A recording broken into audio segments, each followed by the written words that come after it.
Hello everyone, this is Katie with Homeschooling for His Kingdom. It's been a while since I've made a video for you guys. I'm planning to make a video just on that alone, like what we've been up to this last, almost a year now. And also what the Holy Spirit has been showing me. But in this video, I'm going to be going over some standardized testing updates. Things have changed this year, and I wanted to jump on and explain where I found my testing for those of you who might be looking right now, because if I understand correctly, it's kind of changed across the board, and I felt led to just give you some tips and some links. Hopefully that will help moms and dads out there who are looking for standardized testing information. You can also see my background is different. We have moved. So a lot of, I'm planning to do some explaining in another video coming up. But right now I just want to just jump right into the standardized testing information. First of all, as an overview, standardized testing is not pass or fail. It just lets you know where your student is and how you're doing overall up against the national average. It is normally offered in the spring and fall of each year, and it is not required in every state. I'm going to put up a link for you right now. It's hslda.org/legal. This is the Homeschool Legal Defense's website, and it's brilliant. It has all the states, and it tells you what your homeschool requirements are for standardized testing based on what state you live in. So I found this really helpful. So no matter where you are, if you're in the United States watching, just go ahead and click that link, and then you can see if your state is requiring it or not. And then also, I wanted to kind of circle back for California. We used to live in California. We live in North Carolina now. So I'll touch on that in a minute. But for the viewers who are in California, as far as I know, in general, the homeschools through the charters are still requiring standardized testing, but the charter will take care of it.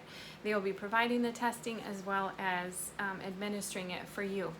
If you're in California and you're homeschooling privately like we do with filing your private affidavit, or like we used to do in California, you do not need to have standardized testing. You can, but you don't have to. When we lived there, I did do standardized testing optionally because I still wanted to. But right now we live in North Carolina, so I've had to look up some new requirements. I've had to file for the state of California private affidavit over here, which wasn't hard. It's fairly easy, and I actually might do a video on that too for North Carolina folks who are looking to homeschool here. But today I want to focus on the two tests.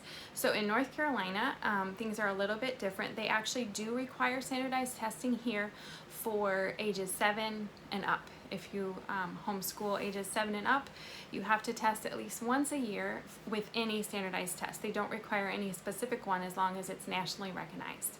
Today I'm going to just focus on two of them. The first one is the Iowa Assessment Form E, and the second one is the Stanford 10. They are both nationally recognized tests, and they cover about the same amount of subjects. The two main differences is that the Iowa Form E, a bachelor's degree is preferred to administer this test, but it's not required.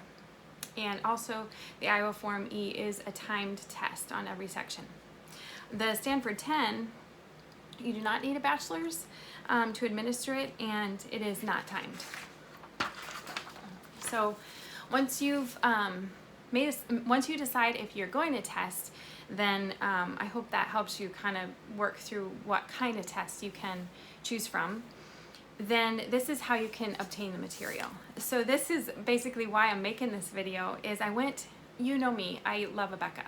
If you're a viewer, you know I use that curriculum all the time.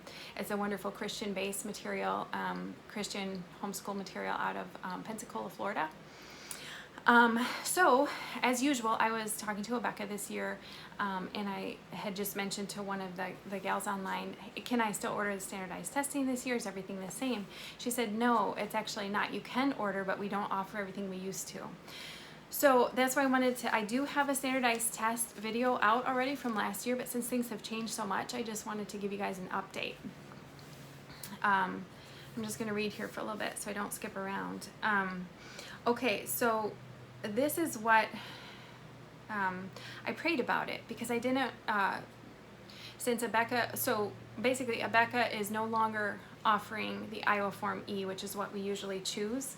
I just like it to be timed. I really appreciate that part, just to keep it on the up and up for us personally. And I don't feel like it's good to jump around if you can stick with the same material. So when I was online talking to Abeka, I just thought, where did they go? If they're not offering it to Abeka, did they just shut down, or is Iowa Form just being offered somewhere else? So I prayed about it and I felt nudged to keep looking. And so I did find a website that is offering the Iowa Form E. So currently they haven't updated their website. If you're on Abeka and you're looking at standardized testing, it will still have Iowa Form E, but if you click on it, it says something like no longer available for homeschool. I think they're still giving it to Christian schools, but no longer for homeschool. But Abeka is still offering Stanford 10. So if you are a Stanford 10 family, you're all set. The only difference, I think, is from what I can see online, that Stanford 10 with Abeka is now online only.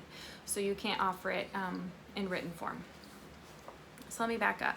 The website that I did find Iowa Form E on is setontesting.com, and I'll put that up for you right now. Setontesting.com has the written form available for K through 12th, and it is about $32 to $45 per student, depending on what grade.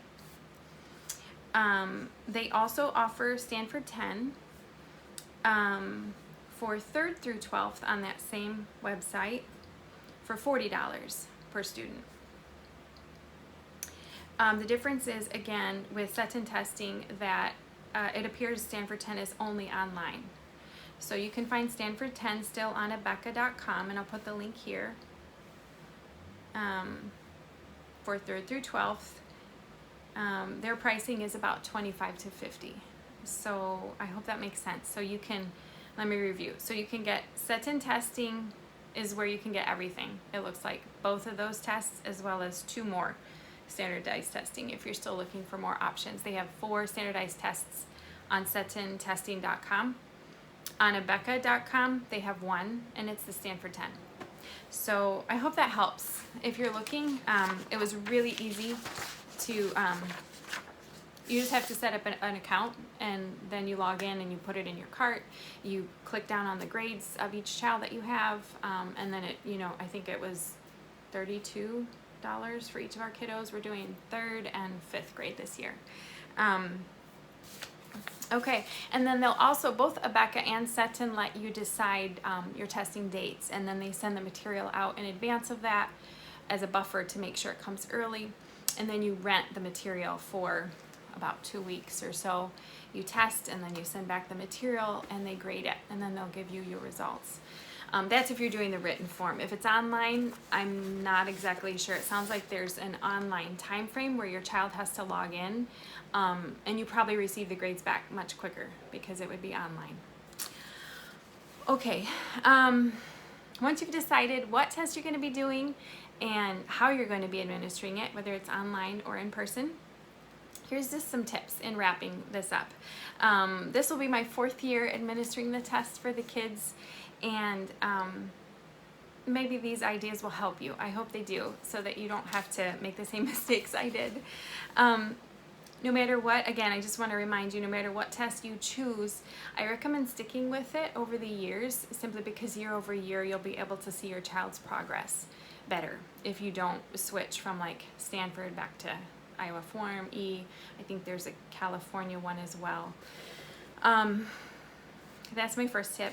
Secondly, let your students know in advance before you're going to do the testing. Just kind of give them a heads up. I like to let my kids know, okay, we're going to be testing next week. Okay, when it gets closer, we're going to be testing tomorrow. Just so they can get their mind wrapped around a different kind of school day. They tend to be longer, very intense days.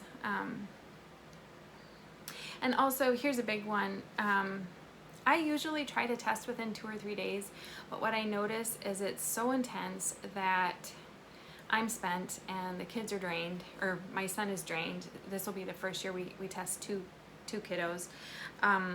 So this year I'm gonna try to do it like between 3 to 5 days, like maybe 4 at least, if not 5. Just spread it out. If you cram it, you know, they're probably not gonna do their best. I think Zach, my son, did okay in 2 or 3 days, but I want to give him the best opportunity he can. And also I noticed it kind of drained me to be so intense with him back to back on those 2 days. So 3 to 5 days minimum is what I recommend. Also, number 4, I would also recommend waiting until the 3rd grade. Now this is up to you, especially if you're in a state that requires it for kindergarten, 1st and 2nd. But if they don't require it, see if you can wait till the 3rd grade, because we tried, you know, I was a newbie homeschool mom, and I tried to test Zach when he was in kindergarten, and he cried so much, and I was so drained and so overwhelmed. You know, kindergarten, did they learn some letters? Did they learn to read? Can they write? You know, I'm sure that you're doing a great job with those younger years, and it almost seemed more traumatizing, at least for us, than helpful. So we're waiting, well, now that we're in North Carolina, we have to start when they're 7, which I think is 2nd grade. So that's better still. I just don't think kindergarten and 1st is super necessary. But again, if your state requires it. Also, what do you do with younger kids, babies, toddlers on testing day? Okay, I tried to teach one of my younger kids the same day I was teaching Zach and administering, and I was like running back and forth, and it just was kind of a mess. I had a baby, and I had like a 1st grader, and I was trying to still teach the 1st grader while administering to Zach, my 3rd grader, and it was stressful. So this is what we do now. I don't teach the younger grades on my testing days, especially now that we're having 2 be administered. My younger one is 5 now, and she is just gonna have a freebie day, or week. She can play Play-Doh, shows. If I can get a friend to come over and help, if you have like grandma or grandpa in town, wonderful. If you can coordinate with your husband's schedule, babysitter. It just, to me, it wasn't worth, you know, working through a few more worksheets in 1st grade and testing. So you decide, but I am less stressed when I don't try to teach the younger ones. Also, one really good thing is having really good lighting and a door where you can close it. So when you administer it, you explain it, and then you set the timer, and usually I am in the room if it's quiet, but we've also found that if we have, we've moved, and so if it's one big room and the other kids are coming in and out, it's not helpful for him. So either keep the other kids in another space with a closed door, or put your child that's being tested in a room with a closed door, just to be fair for him, so that he or she can really focus and it's quiet. You do need to be present though, so find something. If I remember correctly, you need to be there, so find something to do, bring it in the room with the student, but have it nice and quiet for him. And then also make sure your kid knows how to fill in the bubbles, like practice a few times. I think they have a couple practice sheets. I know it's basic, but just make sure that they know to fill it all in, try to be really neat with it. And of course, get them to bed early the night before, give them a good breakfast. And my last 2 encouragements really are just remember not to stress your child out, and don't you be stressed out either. This is just to let you know how you're doing overall, like how is your child picking up the material you're teaching? Are they in, you know, are you covering all of the main subjects, you know? So like, have grace with yourself and have grace with your child, because if it's been a stressful year, or you've moved, had a new baby, something life-changing, be patient with yourself. Maybe you're not as far along as you originally were hoping to be that year, and so maybe that's where the miss is, if you're noticing a miss in the results. Or sometimes I've noticed that, like with my son, he didn't love to read in the beginning, but now he's picking up his pace. So if you see one year that they're not doing great in a subject, maybe you can increase the time of reading, or just know that next year it might just naturally happen. It might just naturally come. For me, the results are more like, are we covering everything, and are we getting better every year? So if you see a section that they totally like bomb out and they didn't know anything about it, then that's good. Now you're like, okay, wow, you know, for instance, let's say it's geography or something.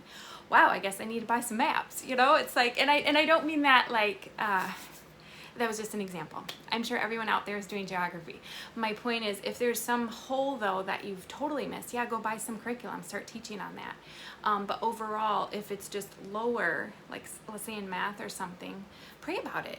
Is he gonna get this next year, Lord? Or do I need to go get the flashcards? And am I doing enough right now? Or do I need to, pick it up in this, subject? So I pray a lot about it when I get the results and just make sure I'm on point and that the curriculum is still fitting us. So anyway, I hope my thoughts and tips helped you today. Let me know if you have any questions. You can put them in the comments below. And I hope you guys have a great day and a good testing year. Talk to you later.